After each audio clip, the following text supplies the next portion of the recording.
নিউজিল্যান্ডের বিপক্ষে ঘুরে দাঁড়ানোর লক্ষ্যে পাকিস্তানের উদ্দেশ্যে দুবাই ছাড়ল বাংলাদেশ। একাদশ নিয়ে পরীক্ষা নিরীক্ষা না করে ফিল্ডিংয়ে উন্নতির তাগিদ সুজনের।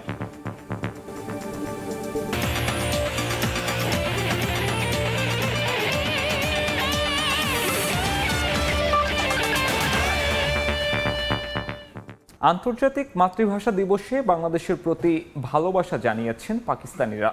বাংলা ভাষা নিয়ে স্পষ্ট ধারণা না থাকলেও অন্যের ভাষার প্রতি শ্রদ্ধা তাদের। আধো আধো শব্দে বাংলা বলার চেষ্টাও করেন তারা। যদিও পাকিস্তানে আন্তর্জাতিক মাতৃভাষা নিয়ে কোনো আয়োজন দেখা যায়নি। পাকিস্তান থেকে নিয়ন মোহাইমিনের রিপোর্ট। ভাষা একজন মানুষের ভাবনা, অনুভূতি, চিন্তা, চেতনা এবং সংস্কৃতির মৌলিক দিকগুলো প্রকাশ করে। দেশ ভিন্নে বদলে যায় এই প্রকাশের ভঙ্গিমা, জন্ম হয় নতুন নতুন ভাষার। এত কিছুর পরও নিজের ভাষায় কথা বলতে পারাটা গর্বের অনেকের জন্য। এই যেমন বাংলাদেশিরা, পৃথিবীর একমাত্র জাতিসত্তা যারা ভাষার অধিকারের জন্য রক্ত দিয়েছে। পাকিস্তানি সামরিক জান্তার গুলির সামনে দাঁড়িয়েছে অকপটে। তাই তো এত বছর পর এসে সেই পাকিস্তানিদের মুখে নিজের বাংলা ভাষা শুনতে পারার অনুভূতিটা একটু আলাদা। আমি বাংলাদেশ ভালোবাসি। কেমন আছো? আমি বাংলাদেশ মানুষ ভালোবাসি। বাংলাদেশ ভালোবাসি। বাংলাদেশ ভালোবাসি। 21শে ফেব্রুয়ারির আন্তর্জাতিক মাতৃভাষা দিবস নিয়ে আলাদা কোনো আয়োজন ছিল না পাকিস্তানে। তবে এই দিনটাকে মনে রেখেছেন পাকিস্তানের সাধারণ মানুষ। তাই তো তাদের অকপট স্বীকারোক্তি, নিজের ভাষার প্রতি ভালোবাসার পাশাপাশি তারা আজ সম্মান করেন অন্যের মাতৃভাষাকেও। Feeling good because it's our language and just like Definitely it is my mother language and I feel proud speaking Punjabi language and also Urdu language. কেমন আছো? বাংলাদেশ সুনুদ্দেশ। কেমন আছো? বর্তমানে ৮৩২৪টি ভাষায় কথা বলেন পুরো বিশ্বের মানুষ। নিয়ন মোহাইমিন, সময় সংবাদ, রাওয়ালপিন্ডি, পাকিস্তান। চ্যাম্পিয়ন্স ট্রফিতে নিজেদের দ্বিতীয় ম্যাচ খেলতে ভাঙা মন আর বিষণ্ণ চেহারায় পাকিস্তানের উদ্দেশ্যে দুবাই ছাড়ল টাইগাররা। স্থানীয় সময় রাত ৯:৩০ রাওয়ালপিন্ডির উদ্দেশ্যে উড়াল দেয় ক্রিকেটারদের বহনকারী বিমান। প্রথম ম্যাচের বাজে পারফরমেন্সের হতাশা ভুলে ঘুরে দাঁড়ানোর প্রত্যাশা মনে থাকলেও এদিন তাদের দেহের ভাষা ছিল নিরুত্তাপ। মুশফিকের ব্যাটে রান নেই, এমনকি পরের ম্যাচে তার বাদ পড়ার গুঞ্জনও শোনা যাচ্ছে। তবে ভক্তের ভালোবাসা তো আর ফর্ম দেখে হয় না। বিদেশ বিভুঁয়ে তানজিদ তামিমের সঙ্গে সেলফি তোলার আবদার ফ্যানদের। বিপিএল এর ফর্ম চ্যাম্পিয়ন্স ট্রফির প্রথম ম্যাচে ধরে রাখতে ব্যর্থ এই ইয়াংস্টারও। ব্যর্থ হয়েছে টপ অর্ডার, সঙ্গে মিডল অর্ডারের কয়েকজনও। হৃদয় জাকেররা এমন ইনিংস না খেললে হয়তো ১০০ রানের নিচে অল আউট হওয়ার শঙ্কায় জেগেছিল ৩৫ রানে প্রথম ৫ উইকেট হারানো দলটার। দুবাই আন্তর্জাতিক বিমানবন্দরে খুব চনমনে ছিলেন না বাংলাদেশ দলের কোনো ক্রিকেটারই। সেটাই স্বাভাবিক। চ্যাম্পিয়ন্স ট্রফির শিরোপা জয়ের স্বপ্ন দেখিয়ে ভারতের বিপক্ষে প্রথম ম্যাচে ৬ উইকেটে হার। ভুলণ্ঠিত শান্তদের উচ্চাকাঙ্ক্ষার ফানুস। গ্রুপ পর্বের বাকি ২ ম্যাচের প্রতিপক্ষ নিউজিল্যান্ড ও স্বাগতিক পাকিস্তান। দুবাইয়ের স্থানীয় সময় সন্ধ্যা ৬টায় টিম হোটেল দ্য ময়দান থেকে বের হয়ে রাত ৯:৩০টায় বিমানে ওঠেন ক্রিকেটাররা।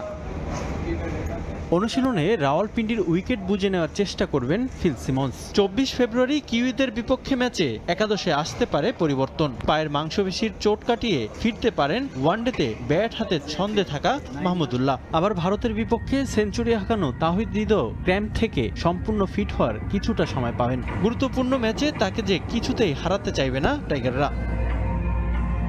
পাকিস্তানের মাটিতে নাহিদ রানার আগের পারফরমেন্স বিবেচনায় আলোচনায় রয়েছে তাকে নিয়েও। দুবাই ম্যাচে এই পেস সেনসেশনের 11-এ না দেখে যে হতাশই হয়েছিল প্রবাসী বাংলাদেশিরা। রিফাতুল ইসলাম মিরন, সময় সংবাদ। প্রায় ৩০ বছর পর আইসিসি ইভেন্ট আয়োজন করলেও নেই আমেজ রাওয়ালপিন্ডিতে। স্টেডিয়াম এলাকার বাইরে দেখা যায়নি প্রচারণার ব্যানার, স্থানীয়দের মধ্যেও নেই সেরকম কোনো উত্তাপ। তবে স্টেডিয়ামের নিরাপত্তায় কোনো কমতি রাখেনি পিসিবি এবং পিন্ডি প্রশাসন। কাঁটাতারের ঘোরাটোপ থেকে শুরু করে বাড়তি পুলিশের উপস্থিতি দেখা গেছে পুরো স্টেডিয়াম চত্বরে। পাকিস্তানের রাওয়ালপিন্ডি থেকে নিয়ন মোহাইমিনের প্রতিবেদন। ইসলামাবাদ বিমানবন্দর থেকে মাত্র ৩০ কিলোমিটার দূরে অবস্থিত রাওয়ালপিন্ডি ক্রিকেট স্টেডিয়াম। ট্যাক্সিতে চড়ে বসলে সময় লাগবে মিনিট ৩০। রাজধানীর এত কাছে হওয়ায় ধারণা করা হয়েছিল হয়তো সড়কের চারপাশেই অভ্যর্থনা জানানো ব্যানার দেখা যাবে চ্যাম্পিয়ন্স ট্রফিতে আগত দল, সাংবাদিক এবং সমর্থকদের জন্য। কিন্তু বেরসিক বৃষ্টির কারণেই কিনা অভ্যর্থনার কোনো ছিটে ফোঁটাও পাওয়া গেল না শহর জুড়ে। তবে স্টেডিয়াম পাড়ায় ঢুকতেই চোখে পড়ল ডিভাইডার এবং ফ্লাইওভারের রেলিংয়ে ঝোলানো রোহিত শর্মা, শান্তদের ছবি। ভারত পাকিস্তান বৈরিতায় দেশটিতে ইন্ডিয়ান পতাকা না উড়লেও রোহিত শর্মার ছবি দিয়ে প্রচারণা ছিল চোখে পড়ার মতো। স্টেডিয়ামের গেট থেকে বাউন্ডারি দেয়াল পুরোটাই ঢাকা চ্যাম্পিয়ন্স ট্রফির ব্যানারে। সেখানেও একই ছবি, পাশাপাশি বাবর, রোহিত শর্মা, সঙ্গে চারদিকে নিরাপত্তার বাড়াবাড়ি। পুরো স্টেডিয়াম ঘিরে রেখেছে পুলিশ, সঙ্গে দেখা গেল আরো কয়েকটি বাহিনীকেও। তবে এত নিরাপত্তার পরও ভারতের মুখ ফিরিয়ে নেওয়া পোড়াচ্ছে এখানকার সাধারণ মানুষকে। পাকিস্তানের নিরাপত্তা নিয়ে কোনো ইস্যু নেই। আমরা ভারতকেও এখানে খেলতে আসার আমন্ত্রণ জানাচ্ছি। পাকিস্তানের নিরাপত্তা অনেক ভালো, এখানে কারো কোনো ধরনেরই সমস্যা হবে না। ভারত পাকিস্তানের নিরাপত্তা নিয়ে কথা বলেছে, তবে আমি বলবো এমন কোনো সমস্যা এখানে নেই। তারা এখানে আসলে বুঝতে পারবে। পিন্ডি স্টেডিয়ামের পাশে দেখা মিলেছে কয়েকজন বাংলাদেশিরও। খেলা দেখতে এসেছেন কিন্তু মেলেনি সোনার হরিণ টিকিট। আশা ম্যাচের আগে ব্যবস্থা হয়ে যাবে সেটা, আর তাহলেই যে গলা ফাটাতে পারবেন শান্ত মিরাজদের হয়ে। তবে তারা না থাকলেও খুব একটা অসুবিধে হবে না বাংলাদেশের। পাকিস্তানিরা যে সমর্থন দিতে বসে আছে লাল সবুজকেই। 24 তারিখের ম্যাচ দেখার ইচ্ছা আছে, যদি টিকিট কনফার্ম করতে পারি। টিকিট এখনো পাই নাই। সেকেন্ড ম্যাচ ইনশাআল্লাহ ভালো করবে, কজ রাওয়ালপিন্ডিতে যে লাস্ট টেস্ট সিরিজ ছিল বাংলাদেশের, ওইখানেও বাংলাদেশ খুব ভালো করেছে। My full support is in Bangladesh team. Rawalpindi স্টেডিয়ামে গ্রুপ পর্বের বাকি দুটো ম্যাচ খেলবে বাংলাদেশ। নিয়ন মুহাইমিন, সময় সংবাদ, রাওয়ালপিন্ডি, পাকিস্তান। এদিকে চ্যাম্পিয়ন্স ট্রফির দ্বিতীয় ম্যাচ খেলতে দুবাই গিয়ে বিদ্রূপের শিকার হচ্ছে পাকিস্তান ক্রিকেট দল। আয়োজক হয়েও অন্য দেশে ম্যাচ খেলার জন্য আসায় সামাজিক মাধ্যমে কটাক্ষ করা হচ্ছে রিজওয়ানদের। এদিকে দলের পারফরমেন্স নিয়ে মারাত্মক সমালোচনা করেছেন সাবেক ক্রিকেটার কামরান আকমল। তার মতে চ্যাম্পিয়ন্স ট্রফি না খেলে পাকিস্তানের উচিত জিম্বাবুয়ে আয়ারল্যান্ডের সঙ্গে সিরিজ খেলা। পাকিস্তান ক্রিকেট পরিস্থিতির শিকার, ভারতের রাজনীতির শিকার। দেশ দুটির মাঝে চলমান রাজনৈতিক বৈরিতা কাজে লাগিয়ে ফায়দা নিচ্ছে বিসিসিআই। আয়োজক হয়েও পাকিস্তানকে খেলতে বাধ্য করা হচ্ছে অন্য দেশে, সেটা মেনে নিয়েও যেন নিস্তার নেই রিজওয়ানদের। চ্যাম্পিয়ন্স ট্রফির ডু অর ডাই ম্যাচ খেলতে মেন ইন গ্রিনদের অবস্থান এখন দুবাই। ক্রিকেটারদের সেখানে পৌঁছানোর ছবি অফিসিয়াল সামাজিক মাধ্যমে প্রকাশ করেছে পিসিবি। বাস এরপর থেকেই কমেন্ট বক্স ছেয়ে গেছে নেতিবাচক মন্তব্যে। আয়োজক হয়েও কেন তারা ভিন্ন দেশে খেলতে এসেছে সেটা নিয়ে করা হচ্ছে ঠাট্টা, বিদ্রূপ। বিষয়টা পাকিস্তানের জন্য কাঁটা ঘায়ে নুনের ছিটার মতো অবস্থা। ভারতের গোয়ার্তুমির জন্য একে তো চ্যাম্পিয়ন্স ট্রফি খেলতে হচ্ছে হাইব্রিড মডেলে, তার উপর এখন শুনতে হচ্ছে কটু কথা। তবে ধারণা করা হচ্ছে যেসব মন্তব্য করা হচ্ছে সামাজিক মাধ্যমে তা করছেন ভারতের সমর্থকরাই। জিম্বাবুয়ে আয়ারল্যান্ডের সিরিজ চলছে, সেখানে গিয়ে তাদের সঙ্গে খেলেন, আর তাদের বিপক্ষে জিতলেই চ্যাম্পিয়ন্স ট্রফি খেলার যোগ্যতা হবে আপনাদের। পাকিস্তান ক্রিকেটের বর্তমান অবস্থা এটাই। আমাদের ক্রিকেটের মান ৬-৭ বছরে অনেক নিচে নেমে গেছে। এবার ফুটবল চূড়ান্ত হলো উয়েফা চ্যাম্পিয়ন্স লিগের রাউন্ড অফ 16-এর line up. Defending champion Real মাদ্রিদের প্রতিপক্ষ নগর প্রতিদ্বন্দ্বী অ্যাথলেটিকো মাদ্রিদ। বার্সেলোনার সামনে বেনফিকা, আর শীর্ষে থেকে গ্রুপ পর্ব শেষ করা লিভারপুল লড়বে পিএসজির বিপক্ষে। দুই ইংলিশ ক্লাব আর্সেনাল আর অ্যাস্টন ভিলা পেয়েছে সহজ প্রতিপক্ষ, বায়ার্ন মিউনিখের সামনে স্বদেশি লেভারকুজেন। চ্যাম্পিয়ন্স লিগের ড্রর পরে সামাজিক যোগাযোগ মাধ্যমে এমন পোস্ট অ্যাথলেটিকো মাদ্রিদের। কারণটাও সহজ, মাদ্রিদ ডার্বি মানেই তো যত সব কষ্টের স্মৃতি। স্প্যানিশ ক্লাব দুই ফাইনাল সহ 2013 থেকে 17 মোট 4 বার মুখোমুখি হয় এই দুই নগর প্রতিদ্বন্দ্বী। সে 4 বারই সিমিওনের দলের বিদায় ঘণ্টা বাজায় লস ব্লাঙ্কোস। 4 মার্চের প্রথম লেগ বার্নাবুতে, 11 মার্চের দ্বিতীয় লেগে রিয়ালকে আতিথ্য দেবে অ্যাথলেটিকো মাদ্রিদ। গ্রুপ পর্বের টেবিল টপার লিভারপুল খেলবে পিএসজির বিপক্ষে। 2 নম্বরে শেষ করা বার্সেলোনার প্রতিপক্ষ বেনফিকা। গ্রুপ পর্বের গোল বন্যার ম্যাচে 5-4 গোলের কষ্টের জয় পেয়েছিল কাতালান শিবির। প্লে অফে বাদ পড়েছে সিটি, ইউভেন্টাসের মতো হেভিওয়েট জায়ান্ট। চমক দেখিয়ে জায়গা করে নিয়েছে ফেইনর্ড, ক্লাব ব্রুগার মতো দলগুলো। শেষ ১৬তে ফেইনর্ড খেলবে টিকে থাকা একমাত্র ইতালিয়ান ক্লাব ইন্টার মিলানের বিপক্ষে। ক্লাব ব্রুগার প্রতিপক্ষ অ্যাস্টন প্রতিপক্ষ পেয়েছে আর্সেনাল। অঘটনের জন্ম দিয়ে শেষ ১৬তে আসা পিএসভি আইন্ডহোভেনকে পেয়েছে গানার্স। শুধু রাউন্ড অফ 16 নয়, একই দিনে ঠিক হয়ে গেছে কোয়ার্টার ফাইনাল আর সেমিফাইনালের লাইন আপ। রিয়ালের জন্য নেই স্বস্তি। অ্যাটলেটিকোকে হারালে আর্সেনাল, এরপর লিভারপুল। অন্যদিকে কিছুটা সহজ পথ বার্সার সামনে। দুই স্প্যানিশ জায়ান্ট ঠিকঠাক করতে পারলে প্রথমবারের মতো ইউরোপিয়ান চ্যাম্পিয়নশিপের ফাইনালে দেখা যাবে আরাধ্যের এল ক্লাসিকো। সাব্বির মিথুন, সময় সংবাদ। আবারও স্বাগত খেলার সময়। একদম ফ্রেশ বিশ্বমানের প্রযুক্তির সকল সুবিধা নিয়ে ভালো থাকুন আপনিও। কঙ্কা।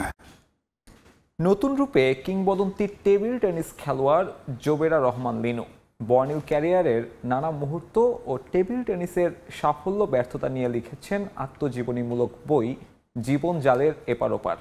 খেলোয়াড় হিসেবে নিজের না বলা অনেক কথা উঠে এসেছে এই আত্মজীবনীতে। খেলাধুলা ছাড়াও ব্যক্তি ও সামাজিক জীবনের নানা বিষয় তিনি এখানে তুলে ধরেছেন।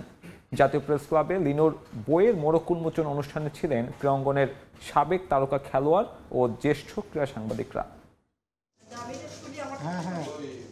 শ্রদ্ধা ও ভালোবাসায় ভাষা শহীদদের স্মরণ করছে পুরো জাতি। নিজের আত্মজীবনী প্রকাশের জন্য এমন একটা দিনই বেছে নিলেন দেশের ক্রীড়াঙ্গনের কিংবদন্তি জোবেরা রহমান লিনু।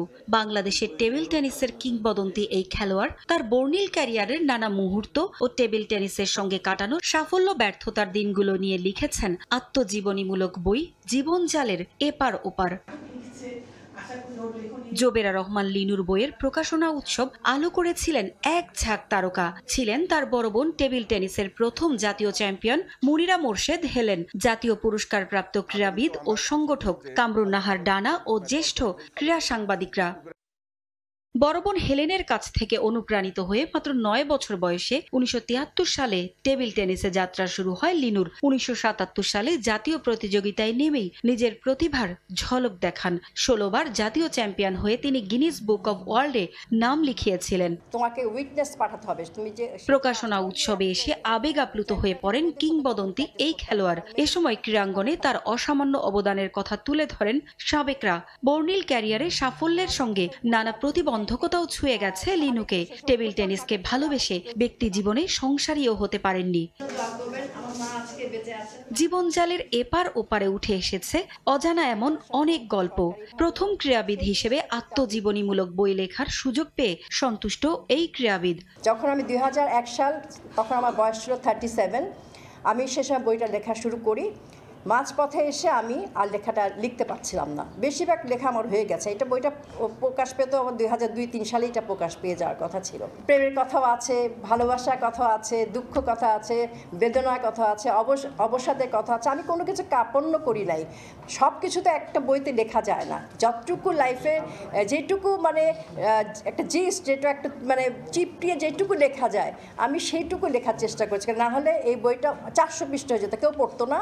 বইটা দাম অত হয়ে যেত অনেক, কেউ কিনতো না। দীর্ঘ ২৮ বছরের ক্যারিয়ারের নানা দিক নিয়ে বইটি প্রকাশ করেছে প্রথমা প্রকাশন। মূল্য ৪০০ টাকা। পারভিন আক্তার, সময় সংবাদ, ঢাকা। জমকালো আয়োজনে রাজধানীর লালবাগে অনুষ্ঠিত হলো ফ্রাইডে ক্রিকেট টুর্নামেন্ট। উদ্দেশ্য ভাষা শহীদদের স্মরণ ও স্থানীয়দের মধ্যে বন্ধন দৃঢ় করা। এবারের আসরে অংশ নিয়েছে মোট ৬ দল। দিনটা বাঙালিদের রাষ্ট্রভাষার টুর্নামেন্টটা ভালোবাসার। ভাষা শহীদদের স্মরণ করা ও নিজেদের এলাকার বন্ধন দৃঢ় করতে ফ্রাইডে টুর্নামেন্ট আয়োজন করেছে এলাকার ক্রীড়াপ্রেমীরা, যার সহযোগিতায় ছিল আন্তর্জাতিক টেপবল কাউন্সিল। এবারের আসরে অংশ নিয়েছে মোট ৬ দল। প্রতিটা দলের বেশিরভাগ অংশগ্রহণকারীরাই হলেন বিভিন্ন পেশার। তবে এদিন সবাই বনে যান ক্রিকেটার। প্রতিটা ম্যাচে ছিল উত্তেজনায় ভরপুর। বিশেষ করে ফাইনাল সেমিফাইনালের উত্তাপ ছড়িয়েছে অনেক। এমন টুর্নামেন্ট হৃদয় ছুঁয়েছে অংশগ্রহণকারীদের, প্রশংসা কুড়িয়েছে স্থানীয়দেরও। পুরান ঢাকার মানুষ খাওয়া দাওয়ায় যেরকম শৌখিন, এরকম খেলায় এবং আয়োজন করায় অতটুকু শৌখিন। খেলাটা বড় কথা না, সবচেয়ে বড় কথা সবাই একসাথে আসা, সবাই একসাথে টাইম স্পেন্ড করা, সারাদিন কাটানো, হাসি ঠাট্টা, একটু ঝগড়া, এগুলো নিয়েই হচ্ছে সবকিছু। এখন খেলাধুলার প্রতি ছেলে মেয়েদের আগ্রহ কম, তো আমরা পুরান যারা আছি